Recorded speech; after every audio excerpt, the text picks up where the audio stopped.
بسم اللہ الرحمن الرحیم۔ بسم اللہ وحدہ والصلاۃ والسلام علی رسول اللہ، اما بعد۔ اہل بیت کے لیے علیہ السلام کا لفظ استعمال کرنا کیسا ہے؟ یہ سوال مجھ سے کافی عرصے سے بہت سارے لوگ جو ہیں وہ پوچھ رہے تھے۔ مصروفیت کے باعث میں اس کا جو جواب ہے وہ ویڈیو کی صورت میں نہیں دے سکا،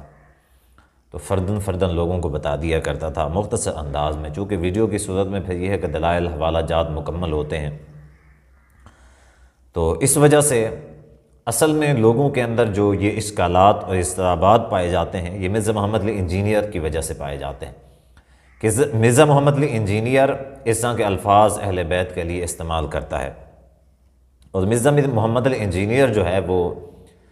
اس سے غلط قسم کے حوالہ جات جو ہیں وہ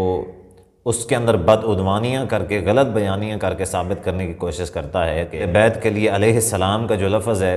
یہ محدثین نے استعمال کیا ہے، فلاں نے استعمال کیا ہے، فلاں نے استعمال کیا ہے، لہٰذا کرنا چاہیے، اور جو نہیں کرتے وہ ناسبی ہیں، اہل بیت سے نفرت کرنے والے ہیں، وہ اہل بیت سے محبت نہیں کرتے۔ تو آئیے جانتے ہیں کہ کیا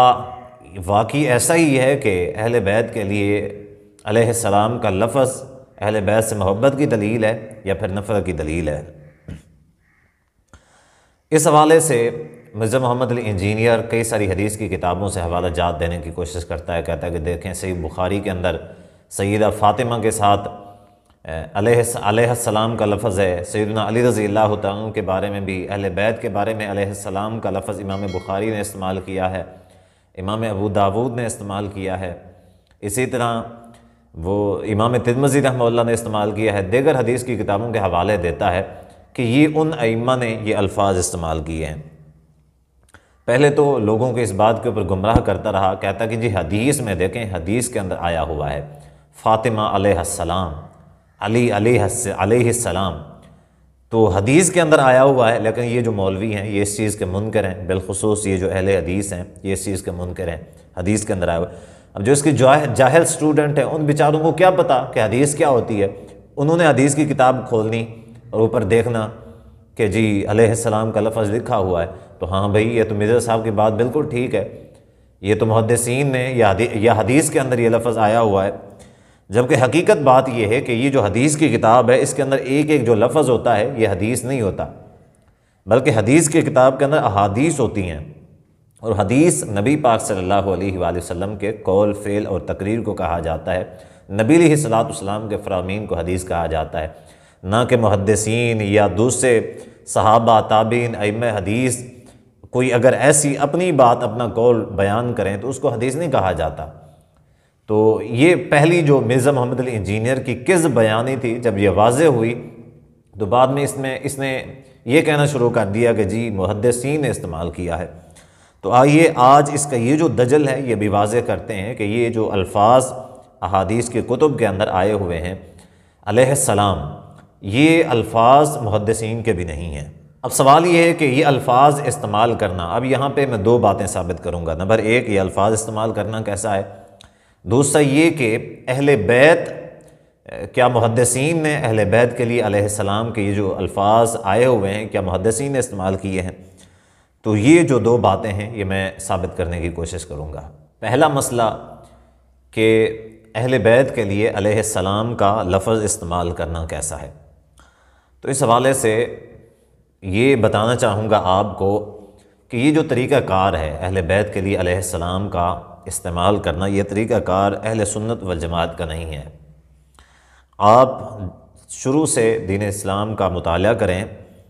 تو صحابہ سے لے کے آج تک بھی تو آپ کو اہل سنت، جو مستند اہل سنت تھے صحابہ میں، تابعین میں، تبع تابعین، ائمہ حدیث و محدثین میں،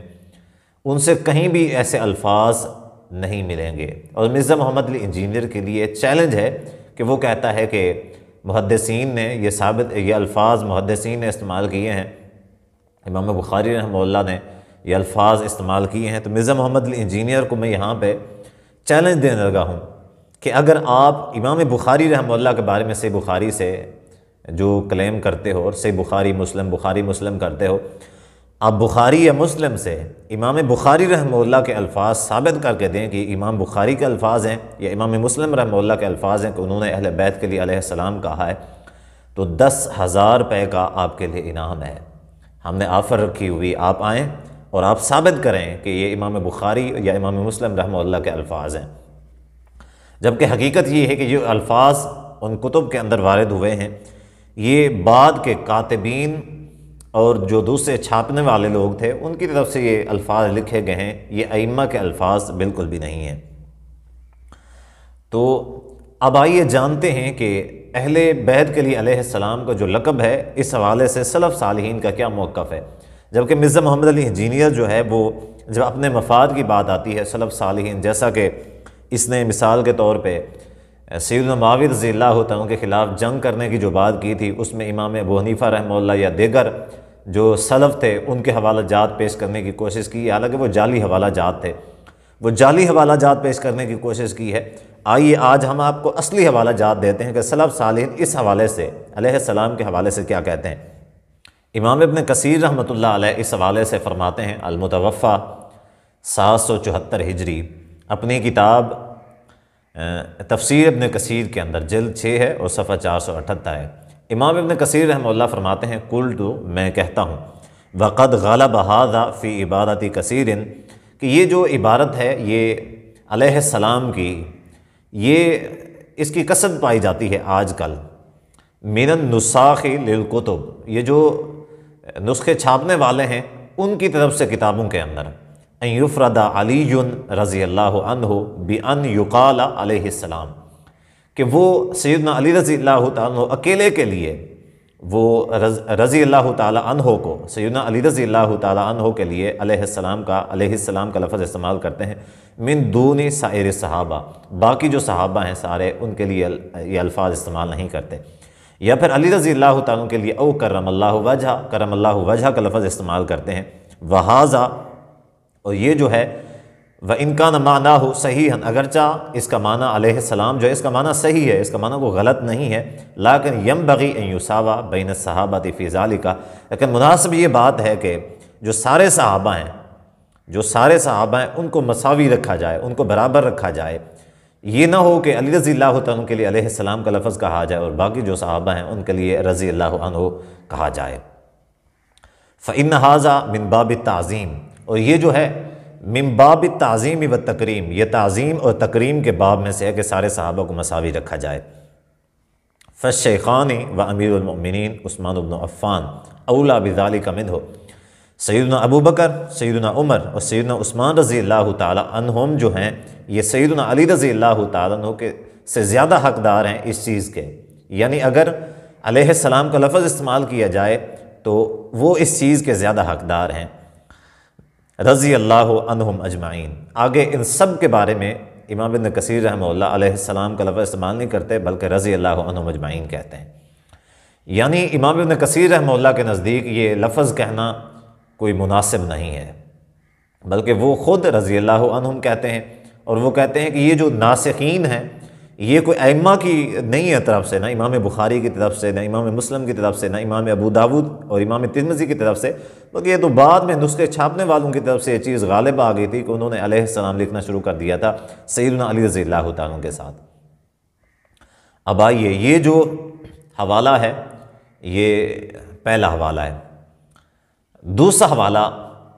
یہ سیدنا عبداللہ بن عباس صحابی رسول رضی اللہ تعالیٰ عنہ ہیں، اہل بیت میں سے ہیں۔ اہل بیت کی بات کرنے والے مرزا محمد علی انجینئر ذرا یا اس کے اسٹوڈنٹ قریب آ جائیں۔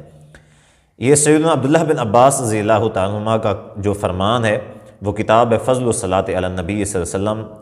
قاضی اسماعیل رحمہ اللہ کی، تو اس کا صفحہ 75 ہے، یہ سند صحیح ہے۔ وہ فرماتے ہیں لا تصلوا صلاۃ علی احد، کہ الا علی النبی صلی اللہ علیہ وسلم، کہ نبی صلی اللہ علیہ وآلہ وسلم کے علاوہ صلاۃ اور سلام کا جو لفظ ہے یہ کسی اور کے لیے استعمال نہ کیا کرو، ولیکن یدعا للمسلمین والمسلمات بالاستغفار، لیکن جو مسلمان مرد ہیں اور مسلمان عورتیں ہیں ان کے لیے استغفار کا لفظ استعمال کرنا چاہیے، استغفار کی دعا کرنی چاہیے، لیکن یہ جو الفاظ ہیں صلاۃ اور سلام کے، یہ الفاظ استعمال نہیں کرنے چاہیے۔ اب آئیں تیسرا حوالہ، قاضی ایاز رحمہ اللہ المتوفیٰ 544 ہجری وہ فرماتے ہیں الصلاۃ علی غیر الانبیاء یعنی استقلالا لم تکن من الامر المعروف۔ وہ فرماتے ہیں کہ صلاۃ کا لفظ جو ہے یا سلام کا لفظ، یہ صلاۃ اور سلام ان دونوں کا ایک ہی معنی ہوتا ہے، اور ہمیشہ جہاں بھی قرآن و حدیث میں یہ لفظ قرآن میں جمع ہوا ہے ایک ہی معنی میں استعمال، ایک ساتھ جمع ہوا ہے اور ایک ہی معنی میں استعمال ہوا ہے۔ الصلاۃ علی غیر الانبیاء، صلاۃ و سلام کو جو لفظ ہے یہ انبیاء کے علاوہ استعمال کرنا، یعنی استقلالا مستقل طور پہ، لم تکن من الامر المعروف، یہ امر معروف میں سے نہیں تھا، یعنی یہ جو تھا خیر القرون کے اندر ایسی چیز کوئی بھی متعارف نہیں تھی۔ وَإِنَّمَا أَحْدَثَتْ فِي دَوْلَةِ بنی ہاشم، یہ جو ایجاد ہے یہ بنو ہاشم کے زمانے کے اندر ہوئی ہے، یعنی خلافت عباسیہ کے دور میں یہ رائج ہوا ہے۔ یہ فتح الباری حافظ ابن حجر الاسقلانی رحمہ اللہ کی کتاب ہے، جلد 11 ہے، صفحہ 170 ہے۔ تو یہی جو فتویٰ ہے اس حوالے سے علامہ ابن عابدین شامی رحمہ اللہ المتوفیٰ 1252 جو فتاوی شامی کے کاتب ہیں، وہ اس حوالے سے لکھتے ہیں کہ انما احدثہ الرافضہ، یہ جو علیہ السلام والا لفظ ہے یہ رافضیوں نے ایجاد کیا ہے، یہ رافضیوں کی ایجاد ہے۔ فی بعض الائمۃ تشبہ باہل البدع